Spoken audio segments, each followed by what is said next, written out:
why. Technology. Hello, we are live. You haven't got me yet. I'm up and it's still doing something. Yep. There we go. So it's got me. So we're live. Hello, we have Antoinette there. G'day, Antoinette. Welcome.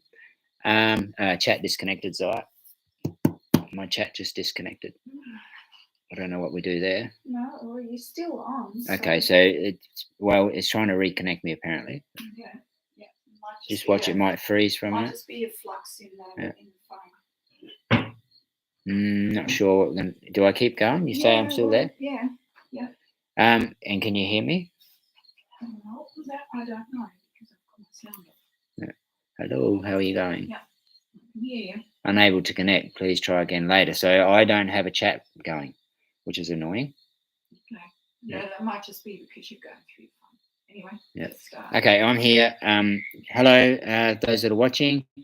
I don't have any questions come in via the email and on course questions, so it could be interesting if we don't have any questions. So I'm going to have to just talk a bit. If you have a question, please type it in. I won't be able to see that because my chat's not working, so I will have to watch and see those and then redirect to me perhaps. Yeah. Welcome. So we are the main reason we have this this Q&A is with the permaculture design certificate course that we do online, that we provide online, and people get to do that. If they have any questions, can't understand what I've said with the videos, then they have an opportunity to send in questions, and I answer those questions via the YouTube chat.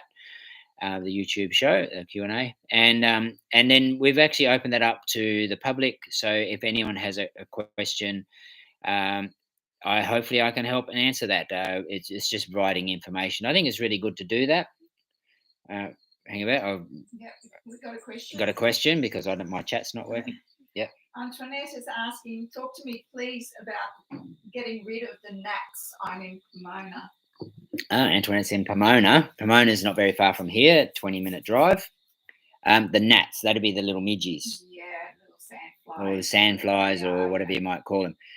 I don't know. I don't know with that. I thought they were sandflies and you only had them near the beach, but we've been getting them here more and more of late at our place here. The other house, we never had them.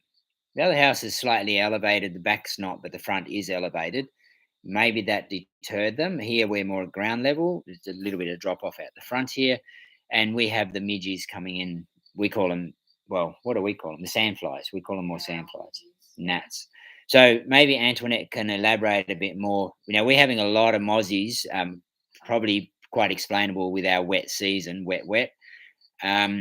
That we got a lot of mozzies. The other house, we never had many mozzies there. And we have more here, but over the other house, I do know one thing we have in place over there is lemongrass, citronella grass, beg your pardon. It's a heavier variety, similar to lemongrass, but it's a much heavier plant, hardier plant.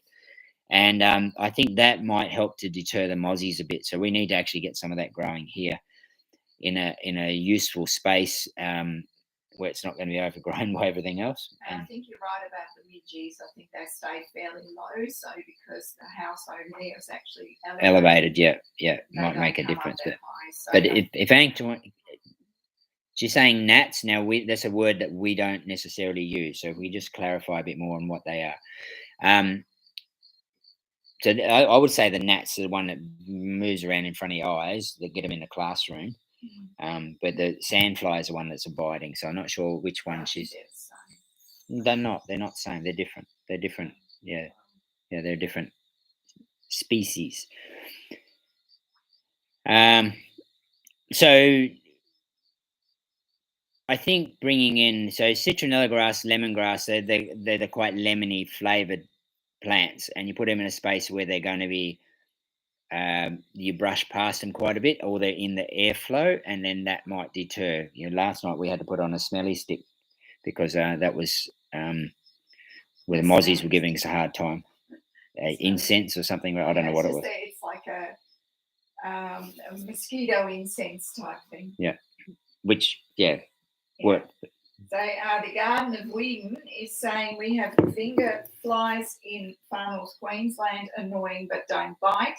And Antoinette is saying we PK, not sure what that is. We have fruit fly, miniature mozzies, and minuscule no-see-ums, which bite smaller than fruit fly.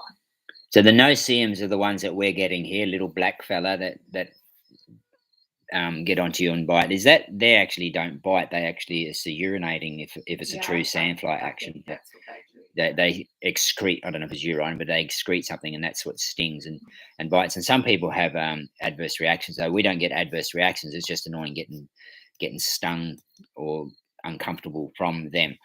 And it's a good question because I'd like to thin them down a bit. We don't actually have much gardens around this house. We're too busy with the whole property and the other main garden and everything else that's happening to actually start another garden here. And so it's a little bit wild, but I think if you introduced a lot of companion plants that are going to deter those, and so what we maybe need to do a bit more research on what deters, but I think the citronella grass is a good idea. And maybe lemongrass, maybe some alums, your onions and things like that. That might help as well. At the back of the property here, I just cut the wild grassy stuff out there. I intend to have gardens out there. That would be good to put some, because that can be in the evening airflow coming down the slope, and we could get some aromas coming in. It might deter some of those annoying species that come into your space. Our house is open. We don't have walls, so we don't have fly screens and things like that. What I do feel is happening at the moment, because we've had so much rain, a lot of the soil has become exposed, and we seem to have more of them at this point. This is a good season for them for sure. Yeah. And I think that's because of the mud. So there's a lot of exposed soil out there, and they live in that, I think. So now that it's stopped raining, they are really starting to. You'll hear in the cowbell in the background, maybe, and she's getting irritated by the flies. We had flies earlier on, then we had the big 3 weeks of wet, and the flies dropped down, and now they're back up again because it's perfect conditions for them, and there's plenty of moisture around for the mosquitoes to do their breeding and cause issues for us. There's also a lot of the gnat type things, or when I go over to the cows to harvest the manure, I have my head torch on, and there's just a big myriad of species flying around my head as I'm in the cow yard at night. Yep. Question from Garden of Whedon. Are there any areas on your property that you had to regenerate from bare soil or erosion gullies? Any go-to plants or strategies? Okay, that's going to depend on your region, which, so your bioregion, so what species are going to grow there, your climate. Far North Queensland, so it's a bit different than here. Not extremely different, but it's a little bit different than here. So your native sedges are what you want to get in there, but you need to. So what happens with an erosion gully? An erosion gully occurs when there's a big amount of water flowing, and then it gets velocity. So once you accumulate water together and it gets velocity, then it starts causing erosion.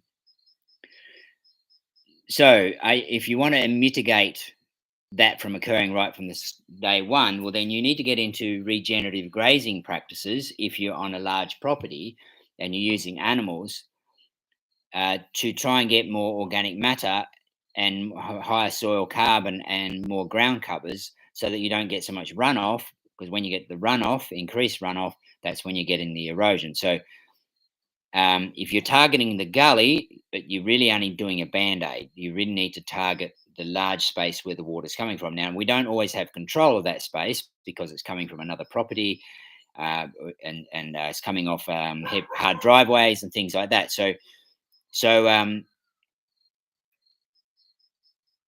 your approach is, so you have an intent. Your intent is, I don't want erosion. So you need to come at it at many angles. So that's why I like using that word intent. If you don't intend to get somewhere, you're going to end up goodness knows where, because you haven't had the intent to get to that point. So my intent here is to have no erosion. If I have erosion, I'm losing topsoil. Now we lost a lot of organic matter and silt and probably some topsoil, but we never had as much erosion gullies occur. We only have them small. We're not a big area, that I have had before. Yet we had heavier and more volume of rain this event. So that means my swales the swales with spillways manages the water better than letting it just come down through the valley. And so I'm slowing the water down, and I'm spreading. The spillways are quite wide and flat, so they're level sill spillway, so you don't get erosion in where it spills out of the swale by good design. And then with my pastures, I move my cows every day to high impact small areas, which is improving my grass, my green volume. It's improving my ground cover, so that I have less spare soil. So the grass will slow the water down, and when it slows the water down, it has a chance to seep into the ground. So that's it's a multi-pronged approach. Now, when you have a gully, it's got shear sides. Like you got an erosion, and it's got shear side. And I have got a couple that I've got to sort out. We had a few small ones, nothing real major. That I need to still address, but nowhere near as what I've had before. But those shear sides, vegetation can't grow on them, so you need to batter them off or fill the gully with rocks and things like that. But you need to do it well, and there's a few. There's a lot of methodologies to do it well. Now, there's one. I'm just trying to think of it. Watershed restoration. Watershed. Do you want to jump on Facebook? Watershed restoration, something or other. I think it is on Facebook. There's quite a bit. I haven't seen it come up on my feed for a while, but we know what the algorithms are like on Facebook. They tell you what you want to watch, not what you really want to watch. So there's these methodologies to do the repair. However, I'm going to say again, the repair of the gully is good. It's great to do that, because a gully will keep eroding, because it in its form of it'll have a hole, and that hole will continue moving up slope, upstream, whatever it might be. Watershed Restoration Study Group. It's not the one. It's another one. I can't. I want to say camps. Is it just Watershed Restoration? Maybe. Yeah. And so you need to mitigate. Watershed Systems for the Recovery of Climate. That's not the one I'm thinking of. No. Yeah. I'd need to have a glance and see. So it's a Garden of Whedon, is that right? Yeah. Yeah. What can we get a bit more information from who that is? He's saying tropical savanna. How big an area? And he says, thanks, great info. He's also asking whether we treat our cows for ticks. Oh, ticks are really interesting. We've had a great a happy little accident is one way you could say it. So we had a really beneficial result from doing something different. And that is we have less ticks. So I used to paddock graze, and this is actually can link into the subject we're on. So some guys have been following up north, and how they've been doing. I don't call it regenerative grazing, but in a way, if you want to put a name on it, that's probably what it is. I went up to visit them a couple of times, and then I've only got at the moment 6 cows, but back then I probably only had 4. And I was moving every second or third day. Before that, I was moving them I had about 8 paddocks, and so I moved them depending on the size of the paddock. That'd be 5th or 6th or 7th day or something like that, depending on the paddock size, and rotating around that. And I had ticks every day. I'm de-ticking by hand cows. I'm not going to put chemical on my cows because it's we drink the milk. We use the milk products for cream and butter, etc., etc. So I don't want those toxins in my food source, and I don't want those toxins on my property. Now I went up and visited them, and one of the guys got 16,000 acres, and he was moving his cows every day. So I've only got about 6 acres that I'm working with my cows, and I'm moving every second or third day, and he's moving his every day. Like I say, shook myself up a bit and said, "Come on, get your act together. I'm bringing the cows in every night anyhow because we bring them in to harvest the manure and lock the calves up and so that can feed the biodigester and things." And so I told myself to move every day. As soon as I moved to every day, the ticks haven't disappeared, but most of the time I don't have any. It's probably I get reinfestation with a handful of ticks by a wallaby coming through and dropping off a tick in the bush, from the bush into the pasture, and then the cows pick that up. Maybe, I don't exactly know, but every now and then we'll get a few ticks, and I'll knock them off. But I don't have to vigorously attend to that because I know with the system of moving them every day, it breaks the cycle. Now, why does it break the cycle? I don't know the exact timing of a tick life cycle, but with moving every day, I've divided the property up into roughly 55 or 60 cells. So that's giving 54 to 59 days of rest. That there's no animal in that paddock. And so then if you look at it the other way, there's 365 days in a year. There's going to be only roughly 6 days of the year, which are about 50 to 60 days apart, that an animal is going to be in that cell. So then the tick doesn't have a host, and so they die out because they hatch out. They need a host, no host, and then they die, and they can't what do you call that? I always have trouble with that word. Procreate. Yeah. And so that was a happy little accident for me because it works great. Now, I don't know what's the minimum time you can do that. So is 30 days is that going to break the cycle? It might break the cycle enough because you're going to have 30-day rotation. You're going to have what's 30 into 365? It's going to be 12. Yeah, so twice as many. So 12 days of the year you're going to have animal in that paddock. So the opportunity for the ticks to find a host is going to be increased.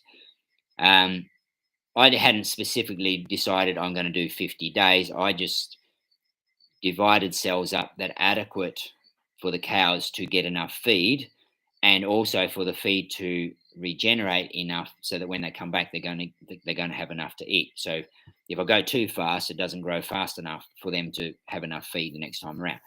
And I'm not going to stay with that 55 to 60 days. Because I'm expecting the feed to evolve. I've got a high dominance of one species of grass, which isn't a highly productive grass, but I'm glad I've got it because that's what the cows are living on. But I'm hoping that diversity is going to change. How's it going to change? By me managing my cows, impacting there and evolving. The soils must be getting better because there's more and more feed on there. Obviously, this year we've got massive amounts of feed because it had so much rain. But we will see on the other side because what's going to happen is I'm going to have a lot of probably dead material because the cows aren't eating all the material, they're only eating the greener stuff. So we've got a lot of undergrowth. That might cause issues next time, next season. I'm not sure. We'll have to monitor and see that. Right now, I could probably do with more cows. I'm not going around fast enough, and I'm getting rank material. So, but not that's an excuse. It's not easy for me to get more stock because we have to hand manage our stock every day. So I can't just buy in. So we got another question. No, he's just saying they're on 1,447 acres of marginal hilly land. And okay, so can you elaborate a bit more? Are you running stock? I would say you would be on 1,000 acres up there. I'd say you would be. So another suggestion too is to start following, if you are on Facebook, to start following the regenerative agriculture pages, regenerative grazing. I think there might be some regenerative grazing pages. There's lots of people doing lots of things. What I'm finding very interesting with these Facebook pages on regenerative is there's no idiots on there. Everyone's having a go and everyone's listening to each other and everyone's helping each other, because it's a big learning curve and everyone wants the positives out of it. And I think there's going to be, the movement is going to get bigger and bigger and bigger on the regenerative, because what's going to happen is you're going to get much more productivity. So those that aren't doing the regenerative practices are going to have less productivity. They're going to not make as much money. And so, you know, I'm not saying we should be driven by money, but it is an incentive if you've got more funds to actually put more infrastructure in. So put more fences in, put more watering points in, then your management's going to get better and better and better. And then with that better management, you're going to get better productivity and less soil loss and less bare soil. So it's far north Queensland, yeah. So the guys I'm working with are around Charters Towers Way. So I'll just give you that little bit of information. There's a lot of bare soil, and there's some massive gullies, deeper than this roof, gullies of mismanagement before. And how that mismanagement occurred, that's just one paddock style of operation. Just put the cows in, leave them in there, muster them, sell some, breed some more, whatever. Very, very lackadaisical. And what happens is you get less plants per square meter, so you got more bare soil, and then you get massive amounts of runoff, and then a lot of erosion, and the soil structure just collapses. Let's go back to the gully thing. So what this amazing guy that I'm working with, what he's using is he's allowing the animals to get into the gullies. So you get a bigger mob, put them in a smaller area, they push and shove, and they get into the gullies. And you might even put an incentive in some gullies, put the salt licks or whatever licks that you might be using where those little erosion gullies are, and they'll concentrate there, or put the water source in the middle of it. They'll concentrate there. They'll smash down all the sharp edges, and with their pushing and shoving and just movement with their feet, and poop and urinate near the water, because they'll come in for water, lay down, have a rest. Every time they get up, they'll go to the toilet and leave that material behind, then go out and graze. And if you're doing that for a period of time, that's accumulating organic matter full of seed in that bare area where the gullies and the erosion is, and it'll start to vegetate again. And then they're going off and still doing that high impact density grazing over the whole property. If you can, you've got to have good numbers to do that. Then you will improve that. And everyone asks the question, well, how can you have good numbers when you have a bad year? You have higher numbers, you have a bad year. Well, you'll end up not having the bad years, because you're going to hold the moisture longer in your soil, because you're going to have more organic matter and you're going to have less runoff. So the water, a lot of Australia drought is caused by mismanagement by the landowner. If you do better management, you're going to have, if you can store more water into the soil, your droughts are going to be shorter, because you've got more water into the soil to get you through that. And the animals do that. You can do a bit with machinery. It's expensive. On 1,000 acres, it's probably doable, because you've got less area to go in. But these guys are only doing it in the easy picking. So there's a gully that's a water course, been there a very long time. That's a main water course out the back part of the back part of a paddock. So the water source is nowhere near there. So I whack an easy, cheap dam in that gully, and then you got a water source at the other end of the paddock, and then you could split that paddock perhaps. And so once you just keep splitting your paddocks, or you can do electric fence split, or do daily temporary fences to split. Okay. He's saying only a dozen cattle. It's a lifestyle block we stay on. Big potential on a landscape like this. And yes, big gullies, bad management. Absolutely. 1,000 acres. So you need more stock, which is infrastructure. You need more watering points, and you need more fences. You need better fences. Or if you're buying and selling, you can be buying wild cows and they smash fences, but you train those cows. These guys do that. They, in the cattle yards, they'll bring new cows onto the property, could have come from way up north in wild country. They're mad, and they'll put them in the cattle yards, and they'll put electric fence along one side of the yard, the larger yard in the cattle yards, and that trains the cows to know what electric fence is. And so they go and they sniff it, bang, they get electric shock, so they know what electric fence is. So you do that for about a week, and then you let them out, and then you bring them back in, and you let them out, and you bring them back in, and so they get used to the yards. And there's all these techniques to doing that. I'm learning so much in the 5 minutes I get to spend out there with these guys. For me, you got to run in and slam and shut the gate and lock them in because they're going to run out. He doesn't do that. He says if they wander out, they wander out, and we just wander them back in again. So they actually like being in the yards because they feel safe in the yards, not scared to be in the yards. There's all these techniques, and you calm the cattle down, and all these management techniques. And so, in say 2 weeks, maybe even shorter, you're going to watch the cows and see how they go. And you have other cows that know what to do with them, so they get learned from the other cows. And you see, it's really easy to see the new cows on the property and the older cows how they behave. But 1,000 acres, you could be running more stock, I'm sure. And what they'll do is, instead of you getting big machines in, and so 1,000 acres, you're going to have water coming off other properties to that 1,000 acres. So you can't manage that. So it's going to be challenging that you don't have full control over that water, because the neighbours might be doing more mismanagement, and so water's going to shed off. So if you can manage, it's going to depend on how big that watershed is coming through your space, and then you just have to design accordingly. That's the fun bit, designing it. That's very. It really gets the mind thinking of designing, and then the harder bit is affording the resources that you need, machinery. Get a machine in to, get a guy in to do the dams or do the water management, or whether it's swales or whatever. On a smaller property, you can go into swales. More when you're in the bigger ones, not necessarily so much. You might have a dam across the gully and then a swale from that dam to spread the water out into the landscape, and then it'll come back through the landscape. That's really good techniques can be done with that. No more chats there? No more questions? So far. But thank you. Not sure what the name is, Gardner Whedon, and who that is. That's not doing a course, is it? No, don't think so. Sure.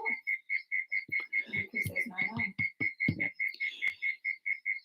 Yeah. And what we've been doing here, I've been a bit off the property in the last 5 days. So I've had to go towards Brisbane, just north of Brisbane, which is an hour and 45-minute drive to the place. And I've just done a couple of talks at some community centres. So there's a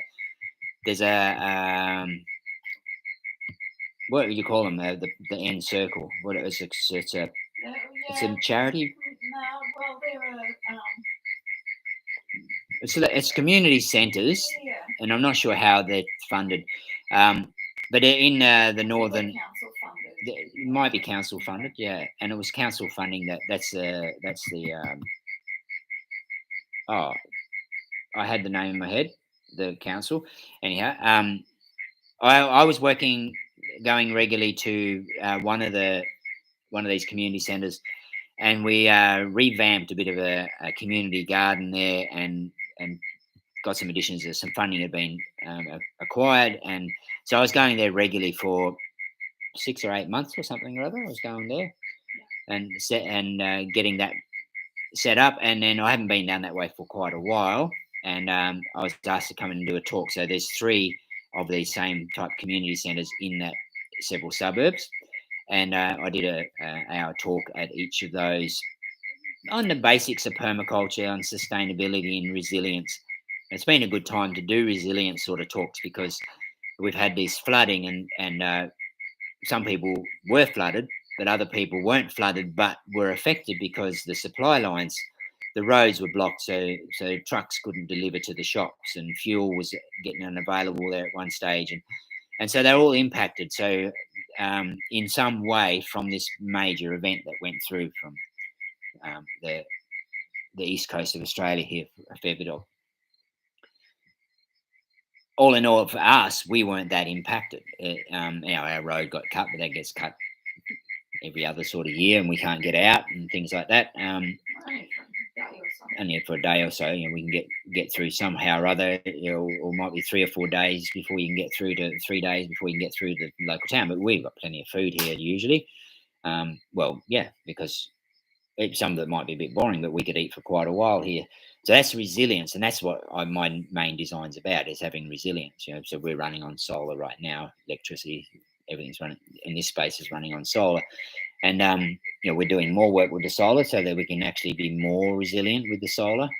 And I'll probably crash on me now that I'm talking about it because I haven't switched it back over. But yeah. Garden of Whedon was saying, yes, some places between slope and clay shale have 0.80 runoff coefficient. Right, that's technical. Yeah. And thank you. And thank you, no worries, yeah. You need tools to mitigate that, and animals are the easy one. They do the work. You just got to manage them. That's work to manage them, but they're doing the hard work. They're doing as they do their daily thing, which is walk around, eat grass, and things like that. So they're great. You just got to manage them. As Bill says, his word for them is a biological resource. They do the work for you, and you have land. You have 1,000 acres land. You're meant to be on that land, managing that land. That's why we have land. I think it's crazy when you have land and then you go off to work somewhere else to keep that land and to pay for other people to cut your grass and mow your, and prune your trees and things like that, and have no animals because it's too hard. You'd rather have a job. I don't really agree with that policy. I think it's better to be on the land and be part of that land and be immersed in your land, and then the land can provide for you. That's what the Aboriginals did for thousands of years. They were a part of the land. Their word for country is a lot different than ours. They were country. They were. We think of the country as something that we live on, but they were country. They're in the country. Very interesting. Yes. Okay. So the next couple of days, we've still got a little bit of tidying up. A little bit of gravel and stuff washed because my big swale overloaded. It's actually nearly getting dry enough, Zaya, that I should take the excavator up. I've got a little excavator here and go up and do something with that swale in case we get a cyclone. Yeah, well, they're predicting more rain until May. So. Yeah, I expect more pretty soon. So that might be an idea for me to get out there and do that soon. Don't put it on the never, because that's what happened after Cyclone Debbie. That's 5 years. I was going to do that. Yeah. And we got caught out. Not very good to do that. Garden of Whedon saying, ha ha, true.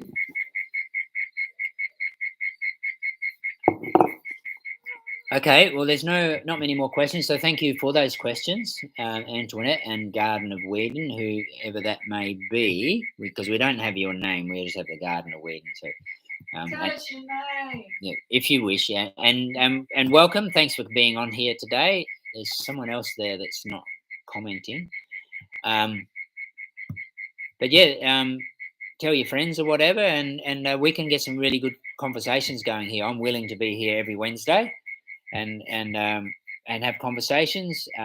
What I'm doing now is one of the ethics of permaculture. First one's care of earth. Second, care for people.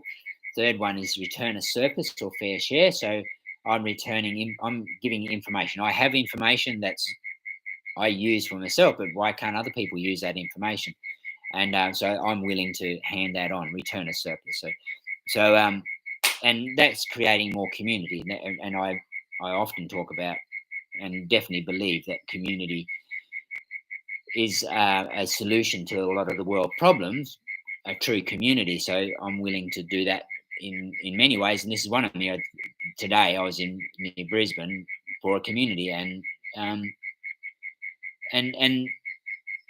there's a lot of people in that region that need support. A lot of people in all regions need support. So the community centre is for those people. and they get support. And we just go in there, and they were very intrigued in what I had to say. It was pretty simply said. I didn't get technical on much stuff. Probably rambled on a bit, but they were listening, and hopefully they get something from that, and that might make them be happier people and be more resilient. And that, we need that resilience. If you in a disaster, if you design well and you don't, the major event doesn't impact you very much, then you've got energy to help other people that were impacted because their design wasn't adequate, and then so you can support them. That's I think is really a handy direction to head towards, to be able to help people out when they need help. And then they might wonder, how come you didn't get impacted? Well, I did this, this, this, and this. And they go, okay, well, if I do that, something similar in my place, I won't be impacted so much. Yeah, that's right. And so that's how we can spread the information. Yes, you've got another comment. Garner Whedon says, love to see some footage of his swale repairs, and his name is Steve. Thanks, guys. Thanks, Steve. The swale repairs, that means I've got to put some Facebook posts up or something, does it? Well, you can do a bit of, when you do a bit of the repair up there. Yeah, I can probably do some of that. Yeah, yeah. I don't know if you've been on the website permeco.org. I would presume you might have, but if you haven't, there is some lots of information that Zai's put on there in the archives, I guess is what you call it. there's a swale course. There's a swale course on there, free course, and other courses on there. You'll have some information on there. But yeah, okay, I can probably do something about that. I don't know if you heard me explain with my what the issue was with the swale. I'll just run through it quickly. The design's fine. It just didn't handle the volume. So one is probably lack of management. Too much grass in there and a bit of vegetation has slowed the water flow down, so the water couldn't flow through fast enough. The dam's in the middle of the property. I don't want the spillway to be in the valley. The dam's in the valley because it causes a lot of flow of water in the middle, causes lots of damage. So I put swales in, water harvesting ditch on contour at the dam height, the dam water height, and then the spillways at the ends of the property. So the water moves to the end of the property where it's not an issue for us. One's spilling into the bush, goes to the creek, not causing any erosion issues there. It is quite steep, but it's very well forested, so it's safe in there. And the other one's spilling in the pasture, which is not an issue for us. There is a little chance of an erosion thing happening there, but basically didn't do any damage this time. So the design's great, but just too much water came in, a huge watershed, probably around 100% rainfall watershed runoff because everything was full and wet already. And the one swale, the one in the bush, couldn't handle the volume, and it spilled into and came down, and everything below that got overloaded because there's just so much water coming down. So not much damage, but organic matter was lost, and a little bit of damage. A bit of my driveway washed some of the gravel out. It's not as though we couldn't get in and out. Just I got to put some of that gravel back. It'll only take a few hours with the wheelbarrow, and we should have it all sorted again. What have I been doing in the meantime? I've been preparing, doing a chop and drop up on the big swale because I want to lift the wall height on the dam, the mound. I want to lift the height hopefully by 200 mil, and then I have to go 200 mil because there would have been quite a lot of water coming over, so that means that any bit that I stop the water coming over, that's accumulating further down. So I have to do 200 mil, then we should be right. And I'll clean it out a bit and just give it a bit of tension and widen the spillway at the far end. We did a little bit of that. Zaya slaving on a shovel there in the middle of the night. We did a bit of that. I think that made a difference, but I'll open up a bit more just so the water can get away quicker. Yep. Steve saying, I'll have a look, thanks. And he did. I'm not sure what the comment. He might have heard me say before about the overflow, so he might have been here before. Okay, I'm going to wrap it up. Is that okay? I can wrap it up? Yeah. Yep, wrap it up. We've had a nice... Okay, I'm going to wrap it up, and we'll have another chat next week. So welcome back next week, and hopefully my chat's going to work a bit better next time. And But yeah, all every good. Wednesday, Every Wednesday. 6 o'clock our time, Brisbane time. I should have actually told them today. I forgot to tell them today that I do a Q&A. You're very good at marketing. Okay, I'm going to knock off from this and chase a few midges away and think about planting some more vetiver grass. Not vetiver grass, citronella grass. Okay, thank you, and we'll talk soon. Take care.